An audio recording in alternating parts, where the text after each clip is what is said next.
നമ്മൾ ഇന്ന് തയ്യാറാക്കാൻ പോകുന്ന പഴം കൊണ്ടുള്ള പുളിശ്ശേരി അല്ലെങ്കിൽ കാളനാണ്.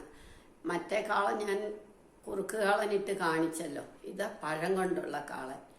ഓണത്തിന് പഴം ഇഷ്ടമുള്ളവർക്ക് പഴം ഇട്ട് വെക്കാം. അതെങ്ങനെയാണ് തയ്യാറാക്കുന്നതെന്ന് ഞാൻ കാണിച്ചു തരാം. പഴം പുളിശ്ശേരിക്ക് വേണ്ടി ഞാനൊരു നേന്ത്രപ്പഴം എടുത്തു. 1/2 ലിറ്റർ തൈര്, നല്ല പുളി, ഒരുവിധം നല്ല പുളിയുള്ള തൈര് വേണം. 1 കപ്പ് തേങ്ങ, 1 ടീസ്പൂൺ മുളക് പൊടി, 1 ടീസ്പൂൺ ഉലുവാപ്പൊടി, ഉപ്പ് പാകത്തിന്,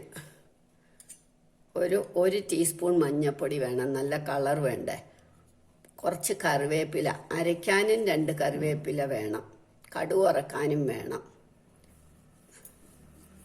1 മുളക് ചെറുതായിട്ട് അരിഞ്ഞിടണം. മുളക് ഒരിക്കലും മുഴുവനായിട്ട് കടുക് വറക്കരുത്. 1 ടീസ്പൂൺ കടുക്. ഇനി നമുക്കതെങ്ങനെ തയ്യാറാക്കുന്നതെന്ന് നോക്കാം. 2-3 പച്ചമുളക് വേണം. അത് ആദ്യം ഇടണ്ട, കഷ്ണം ഒന്ന് വെന്ത് കഴിയുമ്പോൾ നമുക്ക് പച്ചമുളക് ഇടാം. ഞാൻ കൽച്ചട്ടിയിലാണ് വെക്കുന്നത്. കുക്കറിലാണ്. പഴത്തിന് 1 വിസിലേ ആകാവൂ. ഒരുപാട് പഴുത്ത പഴം മേടിക്കണ്ട, ഇതേമാതിരി കുറച്ചൊക്കെ പഴുത്തത്.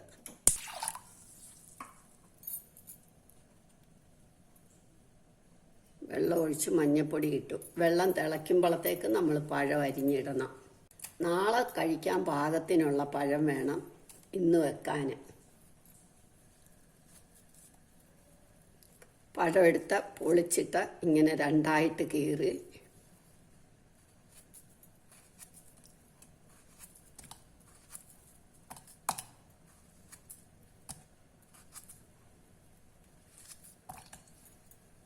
കുറച്ച് ഉപ്പ് കഷ്ണത്തിനിടണം.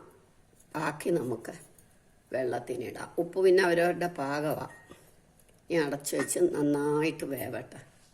ഇനി നമുക്ക് ഈ തേങ്ങയും ഉലുവാപ്പൊടിയും മുളക് പൊടിയും 2 കറിവേപ്പിലയും കൂടെ അരയ്ക്കണം. 2 കറിവേപ്പിലയും കൂടെ അരയ്ക്കണം. അതൊട്ടും വെള്ളം ചേർക്കരുത്. അതിന് പകരം നമ്മൾ തൈര് ചേർത്ത് അരച്ചാൽ മതി.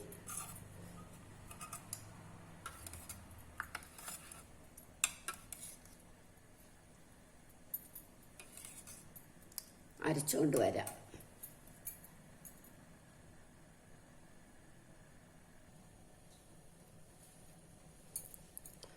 തേങ്ങ അരച്ചു കൊണ്ടുവന്നു. നമുക്ക് കഷ്ണം വെന്തോന്നൊന്ന് നോക്കാം. വെന്തു വരുന്നു. വെന്തു. അപ്പം നമ്മൾ ഈ പച്ചമുളക് അങ്ങ് ഇടും. പച്ചമുളക് ഇങ്ങനെ നടുവേ കീറി ഇടും. ഇനി അതൊന്ന് തിളക്കട്ടെ. ഇനി ഈ തൈര് നമ്മളിങ്ങനെ കട്ടയായിട്ട് ഒഴിക്കരുത്, ഒന്ന് കലക്കണം. അല്ല, മിക്സിയിലിട്ടൊന്ന് കറക്കിയാലും മതി.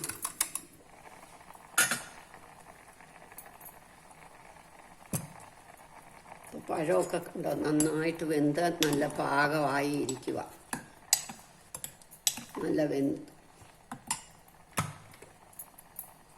ഇനി നമുക്ക് ഈ തേങ്ങ അരച്ചെല്ലാം ചേർക്കാം.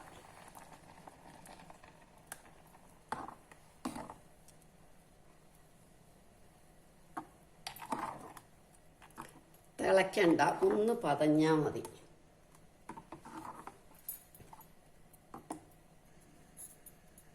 ഇനി നമുക്ക് ബാക്കി ഇരിക്കുന്ന ഉപ്പും കൂടെ ഇടാം.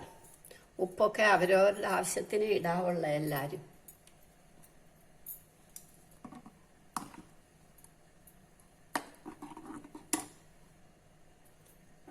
ഈ കൂട്ടത്തിൽ അത് പതഞ്ഞു വരുമ്പോഴത്തേക്ക് നമുക്ക് കടുക് വറക്കാം. പുളിശ്ശേരി പതഞ്ഞു വരുമ്പോഴത്തേക്ക് നമുക്ക് കടുക് വറക്കാം. കരണ്ടി അടുപ്പേ വെച്ചിട്ട് എണ്ണ ഒഴിച്ച് 2 ഉലുവ ഇടുന്ന കാര്യം ഞാൻ നേരത്തെ പറയാൻ വിട്ടുപോയി. 1 ടീസ്പൂൺ കടുക് ഇടണം. കടുക് ഒന്ന് പൊട്ടി വരുമ്പം കറിവേപ്പിലയും മുളകും ഇടാം. മൂത്ത് വരുന്നുണ്ട്. അപ്പം മുളകും കറിവേപ്പില ഇട്ട് ഒന്ന് അടച്ചു വെക്കാം. ഇത് പതഞ്ഞു. നമുക്ക് സ്റ്റൗ നിർത്താം. കൽച്ചക്ക ആകുമ്പോൾ അങ്ങനെ ഒന്ന് പതഞ്ഞാൽ പിന്നെ തിളച്ചോളും. ഇത് പൊട്ടിക്കഴിയണം, കണ്ടില്ലേ?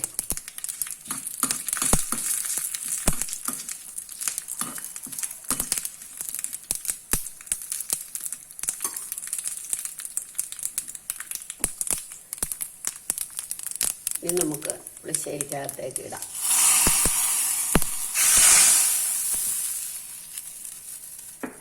നല്ല മണം വരുന്നുണ്ട്. നമ്മുടെ പുളിശ്ശേരി റെഡിയായി. പഴമിട്ട പുളിശ്ശേരി അല്ലെങ്കിൽ കാളൻ റെഡിയായി. എല്ലാവരും ഇതിരിക്കുമ്പോൾ ഒന്ന് കുറുകും. പിന്നെ കണ്ടമാനം പുളിയാ, സഹിക്കാൻ വയ്യാത്ത പുളിയുള്ള തൈരാണെങ്കിൽ ഒരു സ്വല്പം പച്ചരി അരയ്ക്കണം. തേങ്ങ അരയ്ക്കുമ്പോൾ കൂട്ടത്തിൽ 1 സ്പൂൺ. ഇതൊന്നുമില്ല, പാകത്തിന് പുളിയുള്ള തൈര. ഇനി എല്ലാവരും ഇത് ട്രൈ ചെയ്ത് നോക്കണം. ഇഷ്ടമായെങ്കിൽ ലൈക്ക് ചെയ്യണം, സബ്സ്ക്രൈബ് ചെയ്യണം.